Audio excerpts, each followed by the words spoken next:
Muito bem, então a nossa reunião, como eu já havia falado, está a cargo do Hélio Tinoco, que é um companheiro de trabalho da União Espírita Cristã de Vila Velha, que está aí hoje com a sua esposa. Muito obrigada nesse feriado, e que Deus te abençoe e que você faça uma linda reunião, uma linda palestra, como sempre.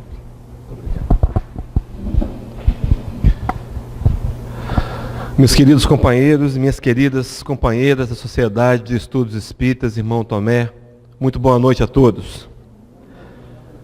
Queridos, há uma passagem do Evangelho de Jesus, há uma passagem de uma carta de Paulo, a carta que ele escreve à igreja que está em Éfeso, no capítulo 5, versículo 14, aonde o apóstolo dos gentios, que também Emmanuel chama de o convertido de Damasco, vai exarar o seguinte texto: desperta, ó tu que dormes, levanta-te dentre os mortos e o Cristo lhe esclarecerá. Queridos, viemos a essa casa plenamente conscientes, porque estamos aqui no desejo sincero de buscar esclarecimento. Aquela verdade que liberta, que o Cristo teria dito no capítulo 8, versículo 32 do Evangelho de João. No entanto, quando Paulo se dirige à igreja de Éfeso, ele fala a homens que estão vivos, mas ele diz: desperta, ó tu que dormes. Quantas vezes nós não entendemos, meus irmãos, as palavras do Evangelho, as palavras de Jesus, as palavras do Novo Testamento, e talvez tenhamos tentado fazer algumas interpretações equivocadas. Mas o que Paulo está dizendo é reafirmado por Emmanuel no livro Vinha de Luz, quando ele fala do sono enfermiço do passado. Algumas vezes nós não nos apercebemos de que estamos tendo comportamentos repetitivos, automatizados, linkados com as histórias do passado. Para falar de carnaval, nós hoje estamos extremamente felizes por poder nos reunir nessa casa, porque além de nos encontrar, além de trocar o abraço carinhoso e fraterno, nós estamos somando numa energia positiva a favor das dificuldades que a psicosfera do planeta encontra nessa época de carnaval. A festa do carnaval, talvez ela se esconda por detrás de uma imagem de arte e de cultura, mas nós vamos conhecer nessa palestra Carnaval, Reflexos e Reflexões, a verdade do carnaval. Que bom que nós reunimos nessa casa, que bom que nós podemos reunir aqui, porque há casas espíritas, por exemplo, a nossa casa co-irmã, o Centro Espírita Henrique José de Mello, não pôde reunir ontem, porque ela fica exatamente na região central de Vitória, onde acontece o carnaval. Não pôde se reunir, mas nós podemos reunir. Que bom que nós hoje temos os nossos jovens reunidos no MS, lá em Guarapari. Que bom que nossos irmãos evangélicos estão reunidos nos retiros espirituais, para somar, para contribuir com uma energia de luz, para favorecer equipes do mundo espiritual que são deslocadas para tentar equilibrar um pouco a psicosfera. Esse conjunto de ideias, de pensamentos da sociedade e da humanidade. Diferentes do dia de Natal, das épocas de Natal, a gente encontra o planeta mais propício às ideias do bem, do amor, da fraternidade. Ao contrário, nos dias de carnaval, nós somos motivados e incentivados a fazer abusos, a pensar que podemos vivenciar tão somente a carne. Então que possa, meus irmãos, o meigo nazareno que se encontra entre nós, que conhece nossos corações, que sabe dos desafios pessoais que enfrentamos e dificuldades, possa ele nos contemplar com a sua presença, com a percepção da sua presença, e encher os nossos corações, de encarnados e desencarnados, com muita paz. Vamos trabalhar, meus irmãos, para começar, de onde vem o carnaval? A proposta dessa palestra não é falar de origem, não é falar de algo histórico. Já fizemos isso ano passado aqui, quando falamos de carnaval e responsabilidade. É uma palestra que está no YouTube. Se alguém quiser se interessar e quiser procurar, pode entrar lá no YouTube e encontrar. Ela tem muito mais dados históricos do que essa que trabalhamos hoje, reflexos e reflexões. A proposta dessa palestra é tentar enxergar por que o carnaval nos motiva tanto? Por que que ele nos atrai? Por que que passa um bloco de trio elétrico e sem a gente pensar, está batendo o pezinho? De onde vem essa energia? De onde vem essas marcas que o carnaval nos convidam e fazem reviver em nós, foliões ou não? Mas só para começar a falar de carnaval, para resumir esse primeiro momento, a palavra carnaval ela vem, segundo os historiadores, de uma abreviatura de uma frase. A frase é: carne nada vale. Carnaval, então, é uma ideia de que nós podemos, durante esses dias, dizer para a carne: vai, adeus a carne. Pode fazer o que quiser, porque depois, na quarta-feira de cinzas, nós lavamos os nossos pecados e tudo que fizemos fica como que impune. Uma ideia infantil, uma ideia imatura. A própria quarta-feira de cinzas, meus irmãos, foi criada com a intenção da igreja organizada de limitar a extensão da festa. Veio de uma cultura que, aonde nós registramos no Velho Testamento, o comportamento do povo hebreu, que quando se arrependia de algum tipo de pecado, vestiam-se de trapos e deitavam-se em cinzas. Então eu digo nós porque nas encarnações passadas fomos nós mesmos os criadores da teologia, criamos uma quarta-feira de cinzas imatura, achando que podemos então, num determinado dia, ficar livre de todas as atitudes equivocadas que tomamos nos dias de festa de carnaval. Meus irmãos, um raciocínio infantil, mas compreensível para aquela época. Era uma espécie de freio, assim como lá Moisés aceitou o olho por olho e o dente por dente, que foi uma das leis inseridas no Código de Hammurabi, escrito em 1780 a.C., porque naqueles dias foi um progresso, porque naqueles dias nós éramos bárbaros. Se alguém matasse um familiar nosso, nós dizimávamos a sua família. Agora então, com o Código de Hammurabi, adotado por Moisés e impresso na cultura hebraica, nós matávamos um filho, teríamos um filho morto também. Um progresso, mas ainda distante da civilização. Assim também a quarta-feira de cinzas. Nós fomos freados na ideia equivocada de que podemos fazer tudo em 3 dias ou 4 e depois ficaríamos livres. Esquecemos-nos de que há algo chamado leis que regem o universo. Uma delas, a lei de causa e efeito. Nós, meus irmãos e minhas irmãs, somos resultado de ações e escolhas. Não há como fugir disso. Até os ateus acreditam nessa lei. Colhemos aquilo que semeamos. E é uma infantilidade achar que podemos colher figos em pés de espinheiros. O convite, então, é repensar os valores do carnaval, descobrir por que ele nos empolga e nos desinteressa tanto e procurar, assim como diz Allan Kardec, domar as nossas más inclinações. Para começar a falar de carnaval, então, para pensar nesses reflexos, nós vamos trabalhar um texto trazido pelo benfeitor espiritual Lázaro, no livro O Evangelho segundo o Espiritismo, o capítulo de número 11, o item 8. Um texto muito conhecido, com certeza nós já lemos em alguma época, diz assim: em sua origem o homem só tem instintos. Quanto mais avançado e corrompido, só tem sensações. Quando instruído e depurado, tem sentimentos. E o ponto delicado do sentimento é o amor.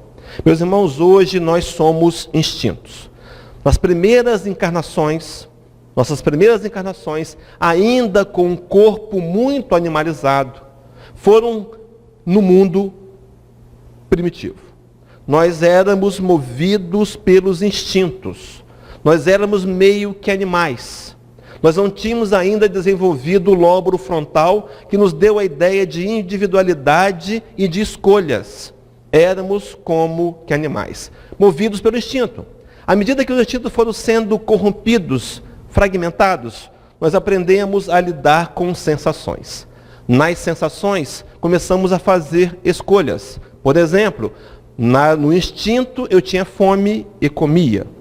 Nas sensações, eu começo a escolher o que prefiro comer. Mas essas sensações fragmentadas iriam avançando para construir a possibilidade de desenvolvermos sentimentos. Nós somos seres, a grande maioria de nós, ainda muito imaturos na construção dos sentimentos. Mas já demos os primeiros passos. No livro A Gênese, Allan Kardec vai chamar-nos de adolescentes espirituais. Já podemos fazer algumas escolhas, já temos algum entendimento, já construímos alguns sentimentos. A questão é que nós somos hoje instinto, sensações e sentimentos. Fazem parte da nossa etapa evolutiva. Já caminhamos, meus irmãos, as mais difíceis agruras já passaram. Nós agora podemos avançar aceleradamente para a construção de valores e sentimentos nobres. Somos, no entanto, tudo isso ao mesmo tempo. E o que tem a ver isso com o carnaval? Vamos trabalhar. Tem tudo a ver. Os instintos. Esses instintos que foram marcantes no primitivismo. Imaginemos que tivemos aí inúmeras encarnações, não vou me arriscar a dizer o número, mas foram muitas, assim como os animais as têm. No primitivismo, nós marcamos o nosso psiquismo com registros. Nós marcamos a nós mesmos com registros. E esse psiquismo, muitas vezes, é acionado, sem que percebamos, com ações do agora. Por exemplo, no carnaval. Vamos pensar nos sons do carnaval. Como é que é o som do carnaval? Batidas de tambor. Monobatidas, repetidas. Nossos primeiros ensaios primitivos para musicalidade. Ontem nós viemos de Bom Jesus do Tabapuana e almoçamos em Iconha. E na hora que nós chegamos em Iconha, por volta de 2 horas da tarde, passava o resumo do desfile do Rio de Janeiro pela televisão. E embora a escola de samba, a bateria, estivesse muito evoluída, com muitos instrumentos de percussão, no fundo nós podemos notar um som continuado, constante e contínuo. Um monossom. Talvez esse monossom nos reporte mentalmente a lembranças do nosso psiquismo lá no primitivismo. Então esse som nos interessa. Além do som, os gestos, muitos deles sensuais. As danças são danças sensuais. Vai-se atrás do trio elétrico numa expressão corporal de uma dança sensual. Será que isso não é uma lembrança daquelas primeiras danças do acasalamento, onde nós tínhamos que encantar as fêmeas para conquistá-las? Talvez essa ideia nos desperte também o interesse. Se estivermos distraídos em frente à televisão, podemos, vez por outra, notar que os nossos interesses nos caminham para instintos. O terceiro item a ser trabalhado é a questão da agressividade defensiva, é a questão do instinto de preservação. Os companheiros já perceberam que durante os dias de carnaval a violência aumenta significativamente? Já perceberam que nas quartas-feiras de cinza os jornais vão trazer inúmeros casos de homicídio e assassinatos durante o carnaval? Por que as pessoas se liberam mais? Talvez porque esse conjunto de ideias primitivas acendam nele as suas lembranças daquela época, onde nós tínhamos que nos defender para sobreviver. E trabalhávamos, e graças a esse instinto de preservação, nós sobrevivemos. Os companheiros sabem que houveram 2 ensaios para a construção da raça hominídea, dos homens. O primeiro deles foi o homem de Neandertal. Esse homem, ele era pacífico. Ele andava sobre as árvores. Ele comia frutas, ele era vegetariano. Essa raça se extinguiu. Foi comida pelas outras, foi comida pelos dinossauros. O homem que nós viemos, o homem sapiens sapiens, sobreviveu porque era agressivo. E ele se defendia. E ele conseguiu desenvolver a capacidade de comer carne. Naquela época, uma proteína extremamente necessária para a construção desse novo corpo e chegar ao corpo que nós temos hoje. Mas esses instintos todos, então, meus irmãos, fazem com que a gente tenha um interesse inconsciente pelo carnaval. Estão me acompanhando? Como se não bastasse, a gente vai trabalhar ainda o que Lázaro diz com relação às sensações. Então, os instintos trazem de dentro para fora o interesse pela festa carnavalesca, que tem um motivo, vou dizer daqui a pouco qual é. Mas essas sensações nos levaram a termos a percepção consciente do contato. Então nas primeiras relações sexuais eram instintivas. Depois de um tempo, com a formação do lóbulo frontal, começamos a poder explorar mais as questões sexuais. Aqui, nesse momento, nós começamos a explorar o tato. E esse tato, a exploração do tato e a percepção consciente do contato, levou-nos, talvez inconscientemente, a construir algo que eu quero chamar de culto ao prazer. Meus irmãos, nós só viemos a essa casa porque temos prazer de vir aqui. Nós só vamos a algum lugar qualquer que seja se tivermos prazer de ir lá. Nós cultuamos, quer conscientes ou inconsciente, aquilo que gostamos. O que não gostamos, nós excluímos. Nós só vamos visitar as pessoas que nós gostamos. Nós só viajamos a lugares que nós gostamos. Uma espécie de culto ao prazer, uma lembrança que trazemos da época em que as sensações permearam fortemente o nosso psiquismo, o nosso banco de dados espiritual. No entanto, esse culto ao prazer, ele se tornou progressivo e insaciável. Meus irmãos, hoje, as pessoas que sofrem de compulsão, quer por jogo, quer por bebida, quer por droga, quer por sexo, quer por qualquer outro tipo de comportamento, elas estão buscando, no culto do prazer, algo que não vão conseguir saciar. É insaciável. Quanto mais se bebe, mais se precisa beber. É provado cientificamente. As doses de álcool precisam ser aumentadas para trazerem, a longo prazo, a mesma sensação. As pessoas que têm o processo compulsivo em andamento precisam buscar ajuda. Para alcoólicos, por exemplo, o AA, tão conhecido, os alcoólicos anônimos, de portas abertas em várias localidades da Grande Vitória, atendem aqueles que têm o desejo de parar de beber. Mas voltando para o tema, então, esse culto ao prazer, ele tinha a intenção de aliviar as dores. A ideia era o alívio da dor. Nesse primeiro momento, do instinto, das sensações, essa dor era o alívio dos desgastes físicos. Meus irmãos, nós tínhamos que lutar para sobreviver. Não havia segurança. Os inimigos eram muitos. E nós tínhamos que viver apreensivos, muito atentos, para não nos tornarmos comida, para não sermos nós o alimento. E quando chegávamos no nosso habitat, aqui já cavernas, o sexo era um alívio da dor. Como também os desgastes pelas decepções materiais. Então, por exemplo, eu estou prestes a capturar a caça, que vai me alimentar. O estômago que está roncando, que vai alimentar a minha família. Já havia a ideia de famílias. Então, a caça foge. Essa decepção, quando eu voltava para a caverna, eu tentava aliviar com algum tipo de prazer. Tudo bem, até aqui parece um raciocínio lógico, não é verdade? Parece que há uma ideia lógica. Mas o que aconteceu? Quando nós avançamos de sensações para sentimentos, descobrimos no meio do caminho algo chamado emoções. Nós hoje somos instinto, nós somos sensações, nós somos emoções e somos sentimentos. As emoções e os sentimentos muitas vezes se confundem. A terminologia usada para emoção e sentimento muitas vezes são as mesmas. Mas enfim, não é esse o assunto. Só que nas emoções, nós repetimos um comportamento impregnado no psiquismo. Nós descobrimos nas emoções que temos frustrações e dores do espírito. Então, mais evoluídos, percebemos que somos uma individualidade e há algo que nos dói, que não é material. É uma decepção, é um abandono, é uma vergonha, é um medo. Percebemos as dores do espírito. E o que fizemos?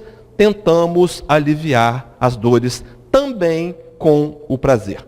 E criamos o chamado culto, a cultura das festas. Meus irmãos, os historiadores, eles pesquisam os últimos 7.000 anos de civilização, alguns até um pouco mais anterior a isso, e nós percebemos que algo é muito marcante em toda a civilização, em toda a comunidade. Festas.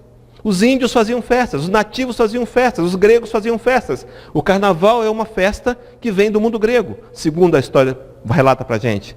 Sempre houveram festas.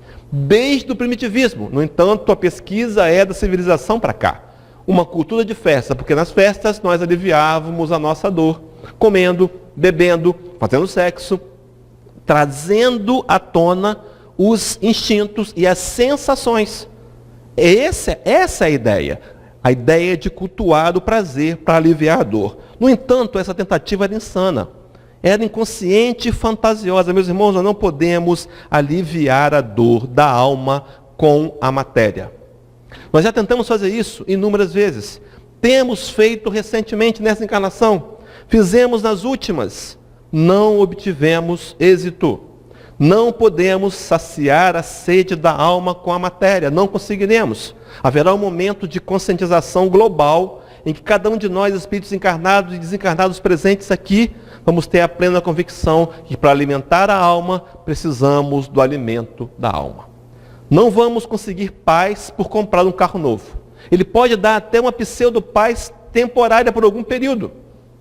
Mas, inevitavelmente, nós vamos voltar a necessitar da verdadeira paz, da essência da alma. É como alguém que chega em casa com muita sede, ao invés de tomar um copo de água, ele vai chupar uma laranja, bem geladinha.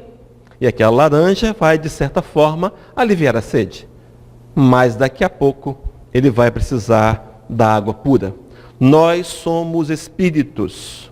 A nossa sede, meus irmãos, os internautas que vão nos ouvir depois, só pode ser matada com a água da vida, com a água do Evangelho de Jesus. Mas, no entanto, essa ideia de aliviar a dor, como se não bastasse, que aciona os instintos, que aciona as sensações, são somadas a outros comportamentos, a outras ações agora de fora para dentro. Como se o tambor batesse e acionasse o interior não fosse suficiente, recebemos influências de fora para dentro. No livro Entre os Dois Mundos, Manuel Filomeno de Miranda, através de Divaldo Franco, um livro escrito em 2005, aquele livro que antecedeu a trilogia Amanhecer de uma Nova Era, Transição Planetária e Perturbações Espirituais. Manuel Filomeno de Miranda vai usar uma terminologia chamada clichês mentais.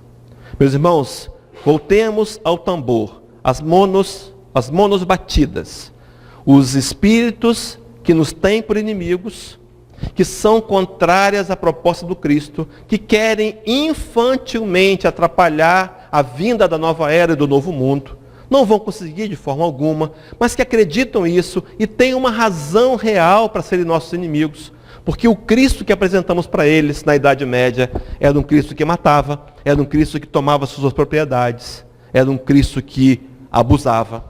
E esses homens resistentes, espíritos resistentes, nos mundos invisíveis, nas cavernas e no mundo das trevas, estão reunidos em falanges com a intenção de prejudicar o projeto de resgate da humanidade, mas não vão conseguir.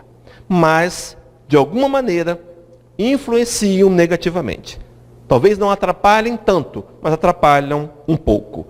Então, o que são clichês? Clichês, meus irmãos, são frases repetitivas e sem originalidade, expressão que peca pela repetição, pelo lugar comum, banalidade repetida com frequência. Os companheiros conhecem alguma música de marchinha de carnaval ou alguma música de trio elétrico? Já perceberam que são pequenas frases, que você repete o desfile todo exaustivamente, marcando uma monoideia e não permitindo o seu raciocínio? Acontece isso? É por acaso? Meus irmãos, não é por acaso. Os inimigos de Jesus têm também inteligência e técnicas. Esses clichês mentais, o que Allan Kardec vai chamar no livro A Gênesis, capítulo 14, item 13 e 15, ele vai chamar de criações fluídicas. André Luiz, com muita propriedade, vai afirmar para a gente, mostrar o que ocorre com os nossos pensamentos. E vai chamar o pensamento de matéria mental. O pensamento constrói. O pensamento é capaz, criar imagem, podem criar sensações, instintos ou sentimentos. Nós estamos mergulhados no mar de influências. Paulo de Tarso, quando escreve a carta aos Romanos, ele vai dizer que nós estamos cercados por uma imensa nuvem de testemunhas, capítulo 12 da carta aos Hebreus. E nós conhecemos a questão 495 de Teoria dos Espíritos, onde Allan Kardec perguntaria se os espíritos influenciam nossos pensamentos e ações de alguma maneira. E é dito que influenciam sim, mais do que a gente imagina. Na verdade, de ordinário são eles que vos dirigem. Meus irmãos, o tempo todo nós somos linkados a ser receptivos a algum tipo de influência. Claro que somos senhores da escolha. Podemos escolher o que pensar. A diferença entre o homem e outro animal qualquer é que o homem pode pensar, os outros não pensam, e o homem pode escolher do que pensar. Mas algumas vezes não ouvimos a palavra do Nazareno, que nos recomendou sermos vigilantes e orarmos, e distraidamente fazemos alianças mentais. Vou trabalhar mais isso mais para frente. Meus irmãos, de onde vem a ideia então do carnaval? De onde surgiu? Vou trazer alguns assuntos, para trazer esse assunto, no livro Sexo e Obsessão. O mesmo espírito, Manuel Filomeno de Miranda, o médio baiano, vai falar através de Divaldo Pereira Franco, de uma comunidade, no capítulo 3, a comunidade da perversão moral. Não sei se os companheiros já leram esse livro, vale a pena pegar e dá tempo de ler ainda aqui da biblioteca, deve ter. Mas esse capítulo conta que há uma comunidade espiritual na região do Rio de Janeiro, aonde o objetivo é sentir prazer sexual. Estão ali espíritos viciados em sexos. São ali espíritos dependentes sexuais que recebem muitos encarnados durante o desdobramento do sono físico, que vão para lá também, na busca de prazer, e criam uma simbiose, e desenvolvem uma energia extremamente prejudicial ao raciocínio, à paz interior. Conta o livro que essa localidade invisível, ela tem uma luminosidade avermelhada, e que lá desfilam alguns carros com figuras exóticas, sensuais, pitorescas, que chamam a atenção e fazem com que muitos sigam aquele carro. Algo que nos parece comum no carnaval de hoje, algo que atrai milhões de pessoas para as praças. Meus irmãos, nesse livro, ele vai contar que essa comunidade trabalha exatamente como faz o carnaval, explora a questão da sexualidade perversa, a promiscuidade. Já viram isso? Percebe que são dois homens e uma mulher? Algumas vezes as mulheres estão nos carros dos carnavais, os carros alegóricos, praticamente sem roupa, trabalhando em nós os pensamentos, a ideia primária da sensualidade. Como se não fosse suficiente apenas isso, as imagens que encontramos na internet de figuras que são apresentadas nos carros trielétricos. Meus irmãos, de onde vem essa imagem? Que figura é essa? Se não de um perispírito em deformação, que acredita ser trevoso. Muitos têm até rabos e chifre. Muitos sopram fogo pela mão e pelas ventas. Muitos deles se parecem com demônios. De onde vem o carnavalesco? É influenciado pelo mundo das trevas. Eu sei que essa verdade pode ser dolorosa, mas é a realidade espírita, meus irmãos. O carnaval é uma festa perigosa. E nós, às vezes, invigilantemente, arrumamos a criança, levamos para o matinê, para o baile de matinê, expondo a criança a um perigo que nós não temos noção. Dito isso, como se não bastasse, as máscaras, o culto às máscaras. Então, o carnaval, a festa das máscaras, aonde eu procuro me esconder. Será que eu me escondo mesmo? Eu me mostro. Chico Xavier, num dos livros de Humberto de Campos, chamado Novas Mensagens, no capítulo, ele vai falar no capítulo do Carnaval do Rio, ele faz um questionamento muito interessante. Humberto de Campos pergunta assim: será que a máscara do carnaval me esconde ou me revela de fato quem eu sou? Será que os dias fora do carnaval eu não estou usando uma máscara? Para parecer ser alguém responsável, alguém centrado, mas no carnaval eu grito, no carnaval eu pulo, no carnaval eu faço excessos, no carnaval eu sou promíscuo, né? Será que na verdade eu não estou sendo eu mesmo no carnaval? E essa questão das máscaras, por que ela acontece?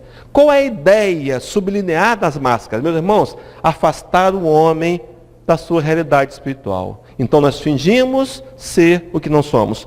Soma-se a isso a ideia de fixar o homem aos instintos e às sensações. Então, se o objetivo, segundo o Espírito Lázaro, no capítulo 11 do Evangelho, é chegarmos ao sentimento, desenvolvermos, passar pelas etapas para descobrir o sentimento, o que acontece quando exaltamos a festa do carnaval, retardamos a aquisição do sentimento. Meus irmãos, o carnaval é uma festa que foi aproveitada pelos inimigos do Cristo para fazer com que a gente retarde o nosso processo evolutivo. O carnaval exalta os instintos e as sensações e deixamos de lado o sentimento. Meus irmãos, o que fazer com tudo isso? O Espírito Lázaro vai dizer, ainda no item 8, ele vai dizer que o sentimento é o ponto delicado, e o ponto delicado do sentimento é o amor.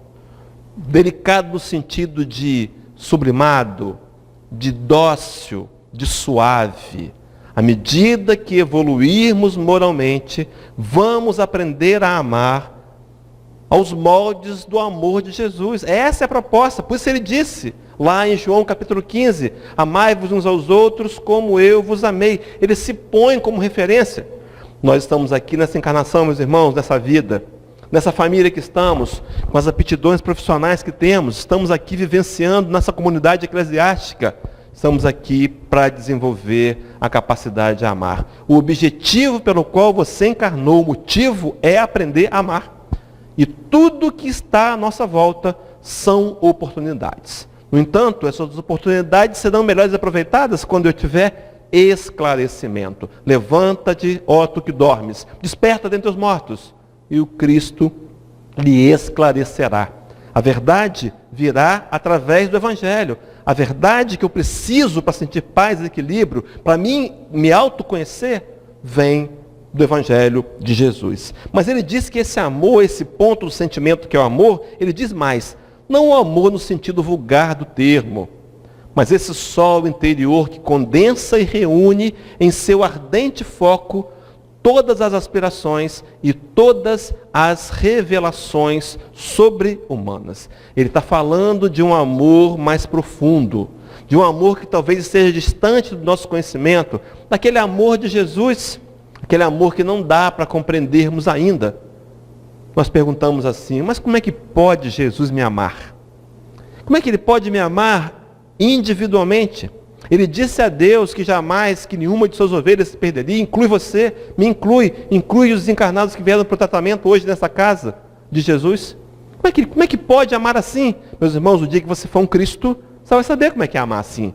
Mas hoje estamos lutando para amar os que estão próximos, para amar a família, para amar os amigos, e ouvindo o desafio do Cristo, para amar inimigos. Esse amor sobre-humano. Não esse amor vulgar, mas o sol interior. E quando nós pensamos em amor como o sol interior, esse sol que arde, esse sol que condensa, nós pensamos naquela carta de Paulo aos Coríntios. Aquele hino ao amor, o hino à caridade, capítulo 13, onde Paulo vai dizer que o amor tudo suporta. Meus irmãos, será que eu tenho amado de uma forma madura? O meu amor suporta? Ou o meu amor é inflexível? O meu amor tem limites curtos. O amor suporta. O amor tolera. O amor trabalha a paciência. O amor olha para o outro com compreensão. O amor sabe que o outro falha e erra. O amor dá uma segunda chance. Paulo diz também que esse amor é o amor que crê. É o amor que tem fé. É o amor que é impulsionado por valores espirituais. A começar pela crença em mim mesmo. Quantas vezes, meus irmãos, nós somos descrentes de nós mesmos. E é por isso que não sabemos, não conseguimos conviver bem e crer e acreditar no outro. E vivemos um mundo de ciúmes e desconfianças, porque não acreditamos em nós mesmos. O amor é capaz de crer. O amor sofre. Quantas vezes, meus irmãos, e as mães sabem disso? Perdemos noites de sono, nos sacrificamos, abrimos mão pela felicidade do outro. O amor é capaz de sofrer, mas o amor também é capaz de perdoar. Meus irmãos, esse amor que perdoa é aquele que nos fez pensar na segunda carta aos Coríntios, no capítulo de número 5, versículo 14. Paulo escreve assim: o amor de Cristo nos constrange. Quando paramos para pensar em Jesus, para pensar na forma que Ele amou, a gente sente até uma espécie de vergonha, de constrangimento, não é verdade? A gente pensa, meu Deus, eu estou tão distante ainda disso, tão distante dessa capacidade amorosa, mas é preciso entendermos que já avançamos bastante. Não podemos desanimar porque falta muito para chegar. É preciso olhar para trás e perceber o quanto já andamos. Meus irmãos, nós somos seres limitados. Somos seres ainda necessitados de aprender a amar. Mas já amamos muito mais do que amávamos no passado. Nós temos evoluído. Nós hoje não fazemos coisas que há um tempo atrás fazíamos e não tinha significado algum. Algum tempo atrás pegávamos um telefone, ligávamos para alguém, dizíamos poucas e boas, que nem sempre eram tão poucas e nem tão boas assim, e íamos dormir em paz. Hoje, cometemos um deslize qualquer, dizemos alguma coisa impensadamente, o nosso coração incomoda, nos incomoda. Enquanto eu não pego o telefone e faço a reparação, eu não fico bem. Isso é evolução. No entanto, é preciso validar o acréscimo de progresso que já obtemos. Falta muito? É verdade. Mas olha para a conquista, valida a conquista e trabalha para novas e maiores conquistas. Então o amor do Cristo nos constrange. E nós lembramos aquela passagem do Calvário, Lucas 23, versículo 34. Jesus crucificado, injustamente, diga-se de passagem, e estava aos pés da cruz alguns daqueles que ele ajudou. E agora zombavam e diziam, Jesus, você salvava tanta gente, agora desce da cruz, salva-te a ti mesmo. E o Cristo olha para aqueles homens e faz uma prece e diz, Pai, perdoa-lhes, porque não sabem o que fazem. O amor de Jesus é o amor do perdão. É o amor que nos convida a olhar para o outro com indulgência. Nos convida a nos colocar no lugar do outro e dar uma segunda chance. E ser mais flexível. Fazer com o outro o que o Cristo faz conosco todos os dias. Jeremias, o profeta de Jeová, no livro Lamentações, capítulo 3, versículo 23, ele vai dizer assim, se não fossem as misericórdias do Senhor, nós já teríamos sido consumidos. Mas Deus não olha o nosso passado e nos dá uma segunda chance. Algumas vezes somos nós mesmos que não estamos nos dando uma segunda chance. Meu irmão, deixe o seu passado no passado. É hora de ficar no passado as coisas que passaram. Não podem mais ser mudadas. O que eu posso mudar? O meu agora. Chico Xavier tem uma frase que ele diz assim, o dia são como páginas em branco no livro da vida. O que vamos escrever nelas corre por nossa conta. O que vou escrever hoje no meu livro da minha vida? O perdão, a compreensão, o amor incondicional. Eu vou trabalhar isso e aí cabe uma reflexão, meus irmãos. Lá na carta de Pedro, capítulo 4, versículo 8. Mas, sobretudo, tende ardente amor uns para com os outros, porque o amor cobrirá a multidão dos pecados. O que é um ardente amor? Né? Você vai para a cozinha, os homens mais comuns têm essa experiência, né? E aí não tem muita prática, a mão quase vai pegando na panela quente. Mas você percebe, instintivamente puxa a mão, aquela panela arde. É perceptível, ardente amor, o amor que eu percebo. Será que eu tenho dado oportunidade para dizer o amor que eu estou sentindo? Será que eu digo para o outro o que eu estou sentindo? Será que os meus sentimentos se transformam em ações para com o outro? Nós vamos às vezes a algum velório, encontramos na hora de fechar o caixão, pessoas que se desesperam, gritam. Eu fico pensando, sem dever pensar, porque eu estou julgando, mas eu penso, será que está assim por quê? Saudades? Ou será porque está com remorso? Porque deveria ter dito algumas coisas que não disse. Meus irmãos, externa o seu amor. Diz para quem você ama que você ama. Cuida melhor. Isso é um ardente amor. Então, para a gente poder avançar para a questão do carnaval, porque o relógio está correndo, fazer algumas reflexões. Esse carnaval que nos despertou tanto interesse, o que pode, quais são as reflexões que eu posso tirar desse conjunto de ideias? O texto é da carta do Emmanuel, no livro Pão Nosso, a lição de número 135. Emmanuel pergunta assim: no balanço das atividades de cada dia, os discípulos deverão interrogar a si mesmo. Meus irmãos, será que nós somos discípulos de Jesus? Os discípulos são aqueles que procuram seguir as orientações do Mestre. Não exatamente precisam estar conseguindo. Mas eu estou tentando colocar o Evangelho em prática na minha vida? Ou eu estou repetindo as minhas encarnações onde eu era extremamente religioso e muito pouco espiritualizado? É hora de praticar o Evangelho na rotina. Trazer para a família, para os relacionamentos, para o trabalho, para o trânsito. Mas aí então Emmanuel amplia a ideia e diz assim: que fiz hoje? Acentuei os traços da criatura inferior que fui até ontem?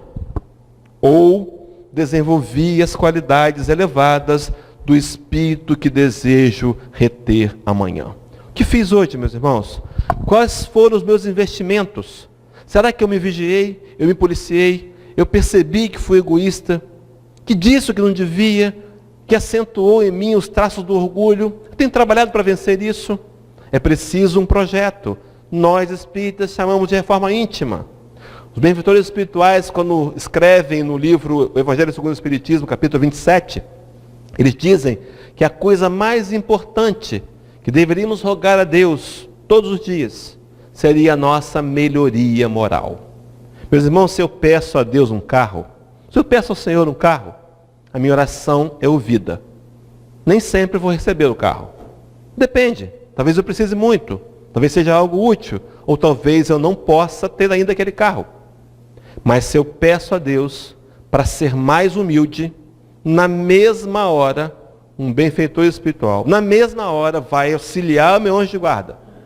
Eu vou lembrar de um livro, o telefone vai tocar, eu vou ver uma palestra pelo YouTube, ou pela Rede Amigo Espírita, não importa.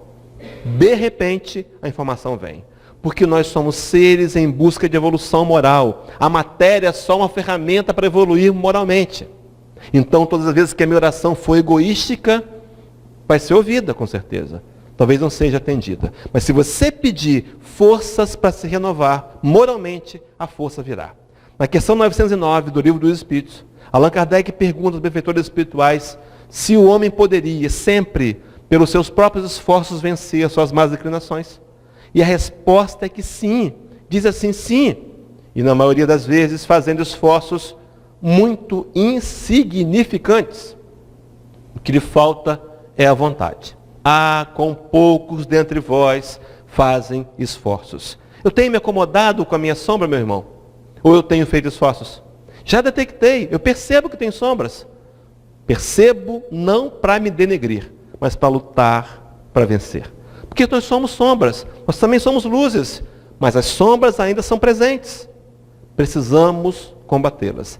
Essa encarnação é uma encarnação crucial, a chamada encarnação da nova era. Estamos aqui para combater a nós mesmos, nosso maior inimigo.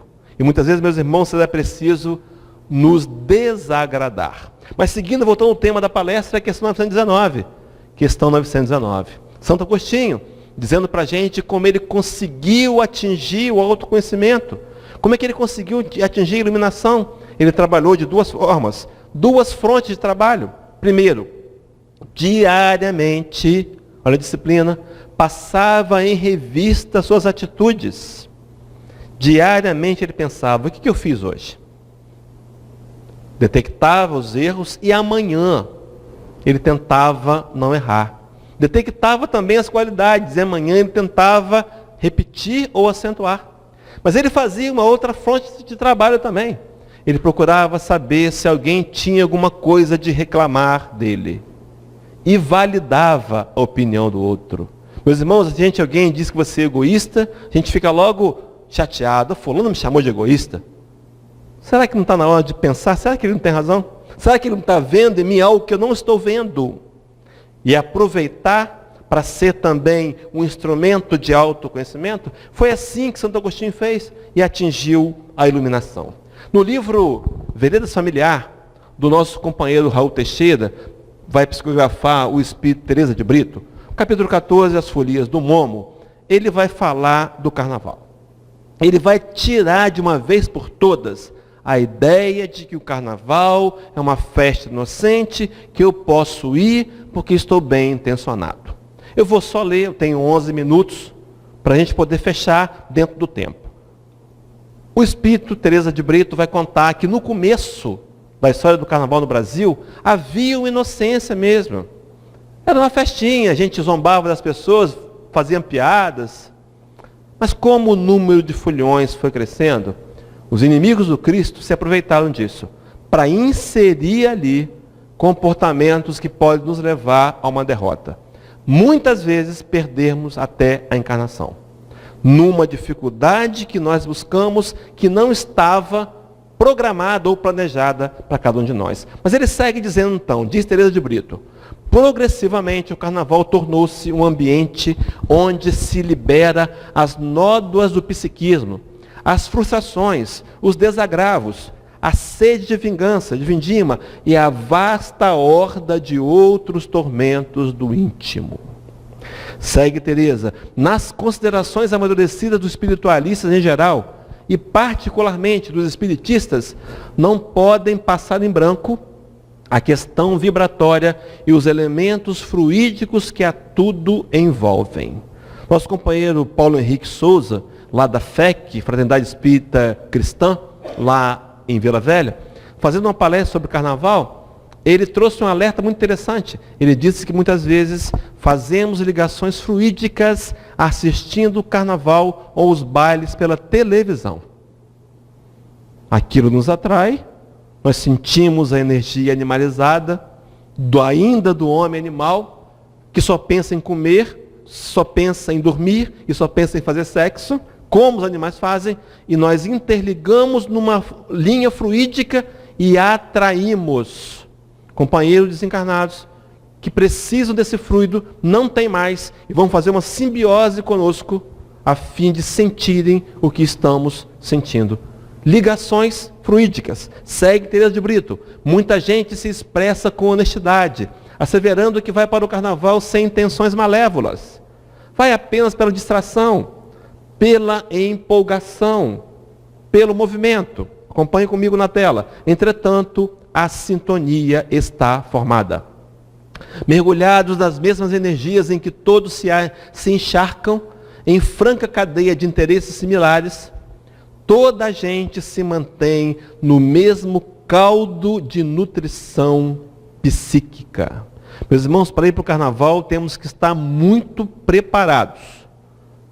Porque senão voltamos para casa com uma dor no ombro, um cansaço diferente, uma sensação de insatisfação. Sabe o que aconteceu? Trouxemos acompanhantes indesejáveis. Sofredores, vamos chegar neles. Segue o texto de Teresa de Brito. Assim, a boa intenção contrasta com a inutilidade e materialidade dos referidos interesses, não tendo, então, o bem intencionado, a inocência ou a escusa que a si mesmo atribui. Completando, em considerando as leis fluídicas, não podemos menosprezar a influência nociva de entidades desencarnadas, que mesmo do corpo somático, persistem tal como eram quando encarnadas. E a partir daí, associam seus foliões pelas leis de afinidade psíquicas. E vai fechar Teresa de Brito falando de quem são esses espíritos, essas entidades. Deprimidos, violentos, zombadores, levianos, sexólatras, estúrdios, magnetizadores impiedosos. Todos esses tipos de desencarnados se ajustam aos encarnados que lhes dão guarita mental. O que sempre acontece. Meus irmãos, uma festa perigosa. Carnaval é uma festa perigosa. Que bom que viemos a essa casa. Que bom que estamos somando vibratoriamente para alimentar com energia de luz as equipes deslocadas do mundo superior para socorrer os que estão aí fora, achando que estão se divertindo. Amanhã, quarta-feira de cinzas, vamos ver nos jornais as estatísticas dolorosas. E mais que isso, quantos abortos serão feitos de amanhã para frente? Quantas separações conjugais porque muitos acreditam que podem trair. E são descobertos e vão enlouquecer de dor diante da perda das suas famílias. Mas seguindo, meus irmãos, eu quero terminar contando uma história. Rapidamente. O sábio e o valente. Conta-se que havia uma aldeia, que havia um sábio. Um homem que teria conquistado essa posição. Um homem inteligente. Um homem que vivenciou muitas experiências. Um homem que era hábil na arte de aconselhar. Era o guru daquela aldeia. Mas ele foi defrontado por um jovem que era valente. E o jovem dizia para aquele guru: olha, sábio, a força é mais importante que a sabedoria. E disse: vou desafiá-lo. Peça-me o que quiser. Qualquer coisa.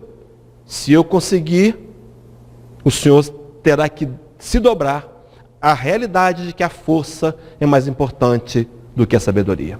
Então aquele velho guru levou até uma janela, mostrou uma floresta do outro lado do rio, apontou uma árvore, a mais alta árvore da floresta, e disse: eu quero que você vá até aquela árvore e traga-me a copa, a ponta da árvore, corte e traga-me. Quando você chegar aqui, eu vou dizer o que quero que você faça com ela, e se você conseguir fazer, eu me renderei de que a força é mais importante que a sabedoria. E aquele jovem sorriu ironicamente, acostumado a desafios. Venceu a floresta, subiu na maior árvore, cortou a copa da árvore e trouxe em algumas horas até o sábio. E disse: sábio, eis aqui a copa. Que tenho que fazer agora? E o sábio disse: vá ao mesmo local e coloque no lugar. Meus irmãos, a força passa. A força diminui com o tempo. A sabedoria não. Aquele jovem, aquele sábio, ensinava aquele jovem que é preciso construir. Meus irmãos, estamos nessa encarnação para construir valores, para checar nós mesmos, para tentar vencer o império do egoísmo, para olhar para a gente com um olhar honesto e racional. Onde é que eu estou errando? E por que eu estou errando? E o que eu preciso fazer com isso para corrigir? Não ficar me lamentando pelas dores do passado, não. Mas entender que eu cometi erros. Mas esses erros não podem me paralisar, me estagnar. Eu preciso caminhar adiante, aprendendo com a sabedoria e usando a minha força pessoal para vencer a mim mesmo. Meus irmãos, a nossa luta tem sido ao longo dos anos a mesma. Duas passagens, uma de Deuteronômio, palavras de Moisés, e a segunda, Josué, aquele que deu continuidade a Moisés na conquista da terra de Canaã. Moisés, diante do povo hebreu, diz assim: eis que hoje ponho diante de vós a bênção e a maldição. A bênção, quando ouvires os mandamentos do Senhor vosso Deus. Moisés parece que até já tinha estudado a questão 614 do Livro dos Espíritos, né? Onde diz que o homem só é infeliz quando ele se afasta das leis de Deus. Não haverá paz, não haverá felicidade, não haverá harmonia interna, enquanto nós não aprendermos as leis divinas e nos ajustarmos a elas. No entanto, Josué diz: escolhei, pois, a quem quereis servir. Ele diz: aos deuses dos vossos pais, ou aos deuses dos amorreus, na terra que habitais, ou aos deuses que estão além do rio Eufrates, o Deus dos egípcios. Mas escolhei hoje a quem quereis seguir. Meus irmãos, o tempo está passando e nós ainda continuamos na mesma luta, pelo menos nas encarnações dos últimos 2000 anos. O império do egoísmo versus o evangelho desafiador de Jesus. A escolha ainda é a mesma. A oportunidade é nova. O que faremos com o evangelho do Cristo nessa oportunidade reencarnatória? Aquele julgamento que levaria o Cristo à crucificação, naquele julgamento, Pôncio Pilatos, representante do governo romano, inquiriu Jesus de Nazaré e disse para os que estavam ali: olha, não vejo nada nesse homem para ser condenado.